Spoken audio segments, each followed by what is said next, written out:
As you just saw, it was a remarkable year for the Big 12, on and off the field. It marked our first season as a 16-team league spanning 10 states, 4 time zones, and it exceeded even our highest expectations.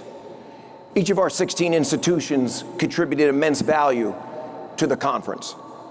Arizona State earned its way into the CFP and played in a thrilling Peach Bowl. Colorado produced a Heisman Trophy winner. 31 Big 12 athletes were selected in the 2025 NFL Draft, which matched the conference's highest total since 2005. Beyond football, BYU brought home 2 national championships in cross country. Houston men's basketball made a dramatic run to the NCAA National Championship game. TCU reached the Elite 8 in women's basketball, while their beach volleyball team won the national championship. Utah made it to the gymnastics finals and won a championship in skiing, while Oklahoma State captured a national title in golf. As the year came to a close, Texas Tech softball captivated the sports world with a run to the national championship, while Arizona advanced to the Men's College World Series. To put a bow on the year, I'm excited to announce the winner of the first ever Commissioner's Cup, an award created to honor the Big 12 program that excelled both academically and athletically throughout the year. This year's winner, Arizona State. Congratulations to President Crow, Graham Rossini, and the entire Sun Devils community. I also want to recognize the recipients of the 3rd annual Bob Bowlesby Award, given to student athletes who exemplify leadership and achievement both on and off the field. This year's honorees are Travis Hunter from Colorado and Megan Hunter from BYU Track and Field. A huge congratulations to both of you. While it was a great year on the field, it was equally impressive off it. We launched 2 branded media platforms, our linear channel, Big 12 Studios, and Big 12 Radio on TuneIn. These platforms have provided the Big 12 with year-round storytelling and has enabled us to promote Big 12 student athletes of all sports. Earlier this year, we announced that TNT will be joining the Big 12 family as they will broadcast both football and basketball starting this fall. Their digital platform, Bleacher Report, will also be heavily involved in promoting our league. Our social media following grew by more than 200,000 this year, solidifying our place as the 2nd most followed conference on Twitter and Instagram. Our commercial business continues to grow rapidly, as evidenced by our recent announcements with PayPal and Microsoft. And I do anticipate there will be more announcements like this in the very near future. Looking ahead, our focus remains on thriving in this new era of college athletics. Strengthening our football product remains essential. We are committed to continued investment and growth. Every school in our league has committed to providing the highest level of benefits to our student athletes. And once again, I believe we will be the deepest football conference in America. No league offers the competitive balance that we do.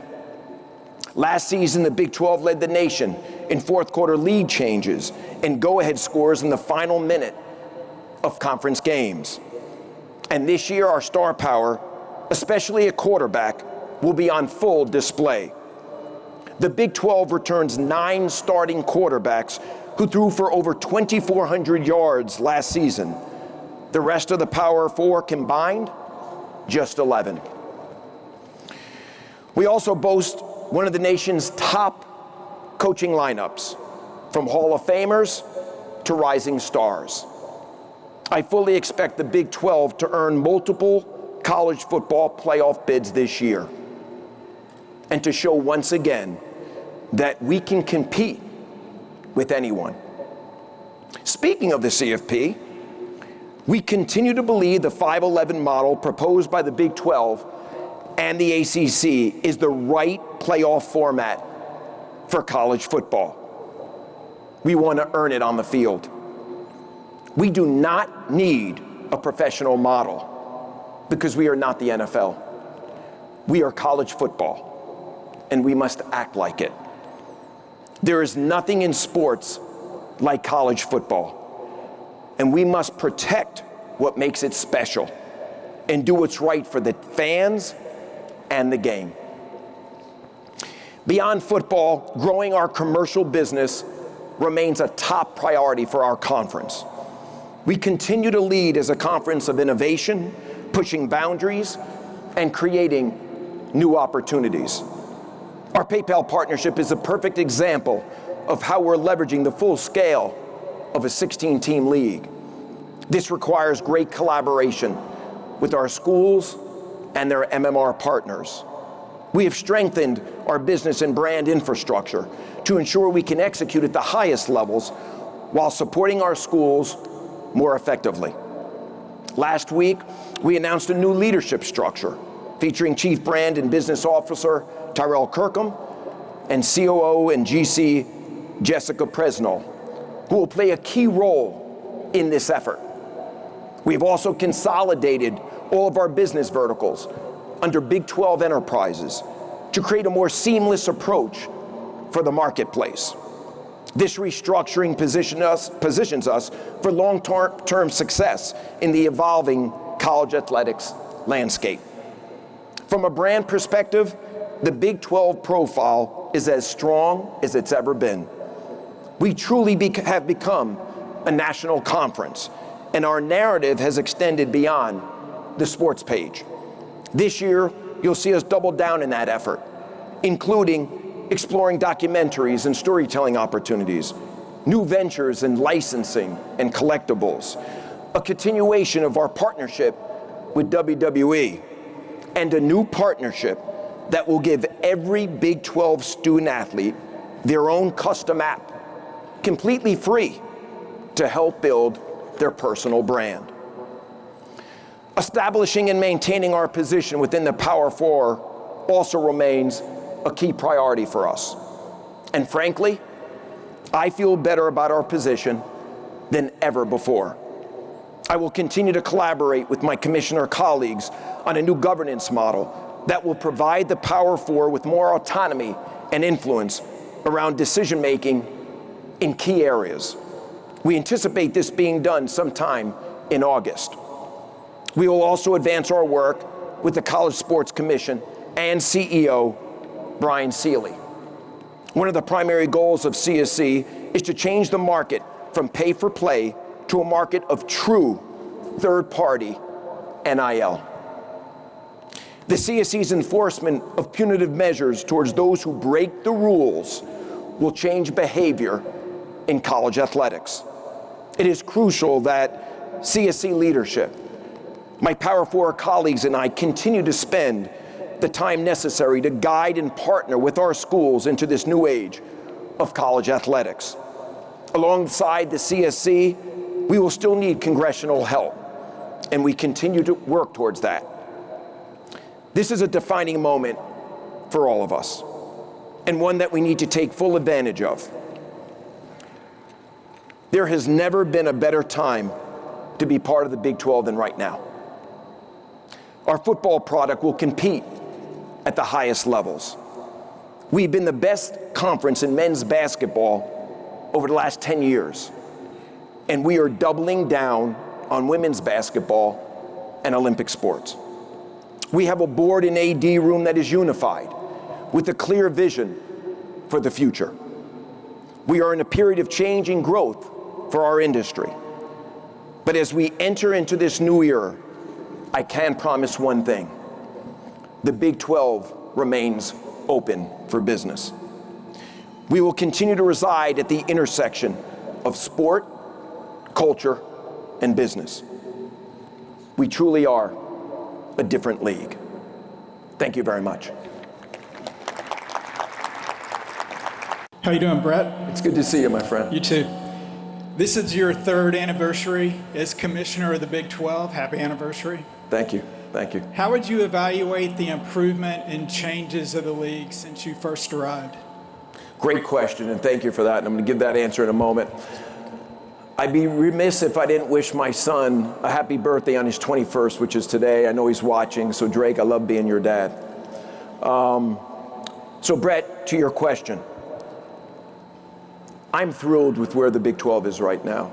You know, 3 years ago, I didn't walk on the stage, I sat on the stage, which was a little uncomfortable for me.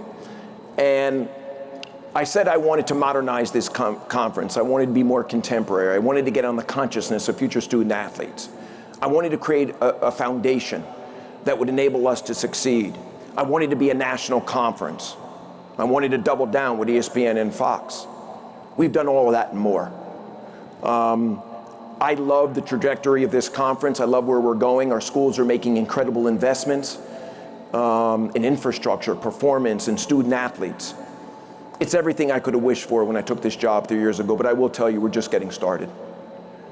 This conference is today not the best version of itself, but we will be sooner than later. And as I said earlier, we have a unified board, an incredible group of ADs.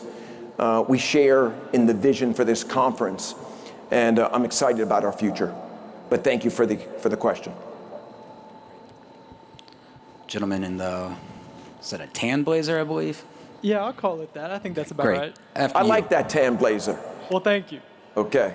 Brett, I'm wondering, what could good attendance and a successful kickoff game in Ireland this August mean for future Big 12 international expansion? And I'm Ben Hutchins with the Quad City Times.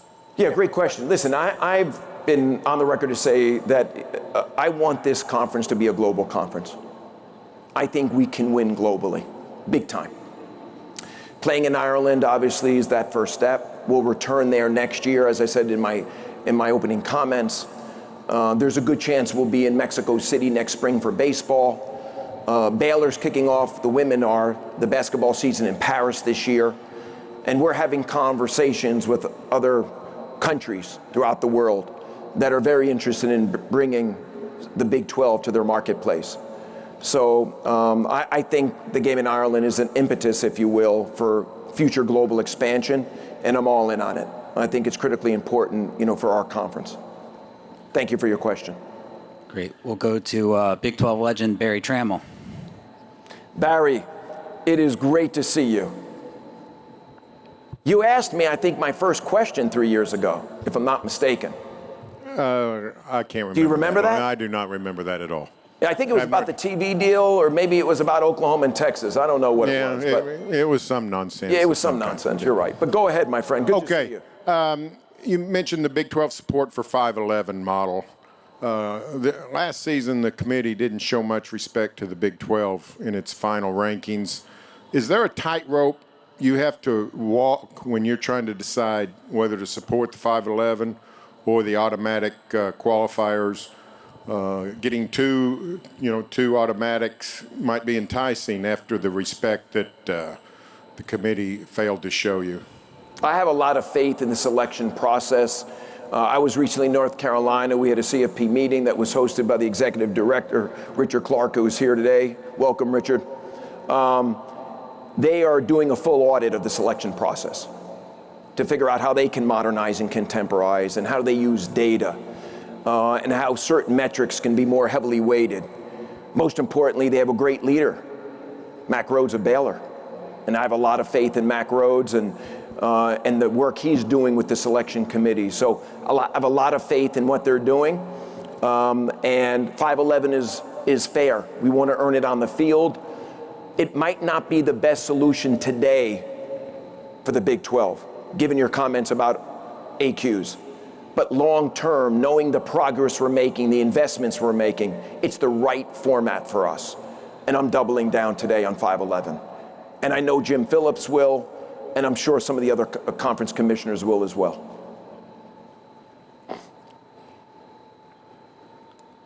Go ahead. Tyler Budge, CF Budge, kind of piggyback. Tyler, how you doing today? I'm doing great, Brett. How are you? Is this your first media day? It's not. It's like 4 or 5 at this point. Okay, good to see you. Thank you. Kind of in the same vein with the 5-11 model, it's been talked about how some of the criteria for the committee might change with the adoption of that model at the promise of factoring in strength of schedule more heavily. I know you just touched on it a little bit, but talking about those factors changing and the criteria changing, how does that factor into your support of that model? Listen, I'm going to defer to Richard Clark. He's here today, but I think as you look at how things are weighted, the different metrics, strength of schedule matters. And there's some new metrics that are going to be brought into the puzzle, I think, as well, to complement what's already there. So again, I'm confident we'll get to the right place, and ultimately I'm confident we'll go to 5-11. Great. We'll go to Melissa. While we wait for the mic, everyone should know Melissa, who's about to ask this question, was my 7th grade basketball coach. Where's Melissa? Make sure you show her the love. And I also was team MVP. Not that anyone asked, but. I don't know if we need to verify the team MVP thing, Clark, but I'm going to let you have it. Melissa, Still send my box score.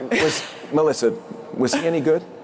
Listen, Clark was the best player on a very middle school basketball team. That's what I do best. Best out of mid. So you're saying he was an outlier on a team that wasn't that good? You know what? I like the way that you phrased that. That's why you're up there and I'm down here, right? Okay. All right. Clark, congratulations. Okay. I feel like we derailed this whole thing, but it actually segues nicely into my question. So thank you, Clark. Melissa Treebwasser with Frogs Insider. Nice to see you. You mentioned doubling down on women's basketball in the Olympic sports in an era of rev share where I would say every fan base wants every dollar thrown to football. What is that practically going to look like in this conference? I can't speak for our schools because obviously they determine how they want to slice the pie, if you will. But I can tell you in conversations, women's basketball matters. And it matters to our conference. We want more linear exposure for our games, which we're working on. And, from a conference perspective, we're looking to elevate and amplify women's basketball in all the right ways. Candidly, last year I went to more women's basketball than I did men's basketball. I've become a big fan. So we're going to work to double down, as I mentioned in my comments, and I'm excited about where we're going. Thank you for your question. Next question. How you doing, Brett? How you doing? I'm Jared Ramirez with RedRaidersports.com. Red Raider, did you say? Red Raider Sports, yes, sir. Okay, and is this your first media day or not? That's my second one. Second. How do you like the setup versus Vegas? I wasn't in Vegas last year. I went to Arlington the year before that. But what do you think about it here? It's pretty nice. You like it? Yes, sir. It feels big? Yeah, I'd say so. Okay, good. I like Thank it. you. Yes. Awesome. The stage is nice. Very The sir. stage is nice? Yes. Great. Thank you. You've put a big emphasis on expanding the conference's brand nationally and globally, like with the partnership with the WWE. Have you seen that partnership impact the conference, and do you have any more details on like future plans with the WWE? We're going to make an announcement when, Tyrell? Tomorrow. So I can't give it to you today, but we're making an announcement regarding WWE. We're going to double down with them. I can tell you that when we do collaborative activations, the engagement on social media is the highest we experience from a conference perspective. They are a terrific partner. They've been with us since day one. They continue to grow with us, and we'll have an announcement tomorrow that will answer your question. But be rest assured they're part of our plans today and moving forward. Thank you. Go to Mitch Harper with KSL. Yeah, Brett, right over here. Oh, good. Mitch Now, Harper. you've been here a couple of years. You know me. I'm always here. How are you today? Doing great, Brett. Mitch Harper, KSL Sports in Salt Lake. I'm curious, you mentioned that you believe this is the deepest football conference in America. How critical is it, though, for your league to have one or two brands that emerge annually as playoff contenders in your viewpoint? Critical. I like how you stated that. I think parity matters, and I think ultimately over time, and it's hopefully sooner than later, there'll be a couple of our schools that will emerge, as elite schools that are always part of the conversations at the highest levels, and that's what we're working towards. But it starts with parity and being competitive top to bottom, and I think we're there. And I think we're the best in the conference or in the country when you think about how deep we are, top to bottom. But I do believe that long term you need certain schools to emerge to the top, and I think we're getting there. But great question. Thank you. Any other questions? Okay, thank you again. Oh, you got one you more. have one more. This will be the last one. Right here, Commissioner. Hello. Nice to see you. Max Peta, Walter Cronkite Sports Network. Is this your first? This is my first media day. What do you yes. think? It looks great. Absolutely great. Have you experienced any other conference media day? I've watched them on TV, so. Okay. Yeah. Well, welcome. Yeah. Thank you, Commissioner. My question, the coaches and athletic directors made the decision to forego the preseason media poll. Obviously, it's no secret Arizona State was picked to finish dead last. Is this a trend that we're going to see across the rest of the sports, including basketball and others? How involved were you in that decision? And do you feel like that this is maybe a positive trend that foregoing preseason media polls is the best for the sport? Well, it was the coaches poll for our conference, and I think it disadvantaged Arizona State last year. They were picked 16th, and I think that hurt them. And Scott Draber, our chief competition officer, and I discussed this. I think there's no value. And I also feel that with the transfer portal and with roster management and what goes on, you know, as you build that roster, no one knows what they really have. They know what they have on paper, but it hasn't played out. And that was the case with Arizona State last year. So I don't know if it's a trend or not, but certainly it's the right thing for the Big 12, and I'm glad we did it. But thank you for your question. I'll just add on to that real quick as our department kind of runs the media portion of that. It is not indicative of a future trend in any other sports. This is solely a football decision. Obviously, any future sport decisions will be unrelated to this one. Now we do have one last question. I apologize. Where's that? Hi, Commissioner. Hey, how are you? Good. Joe Londergan with Latavius Murray's Knights 247. Regarding the media poll that the last gentleman just asked about, sorry about the feedback, but I guess is cutting back on that a way to eliminate any misperceptions of teams that are in the running for the college football playoff as well? Well, I mean, I guess collectively, you know, that could be some rationale. But for me and for the conference, we don't want to disadvantage any of our schools because again, with roster management and the transfer portal, no one knows really what they have until they take the field. And I think it was the right decision for us, and I'm happy we made it. But thank you again for your question.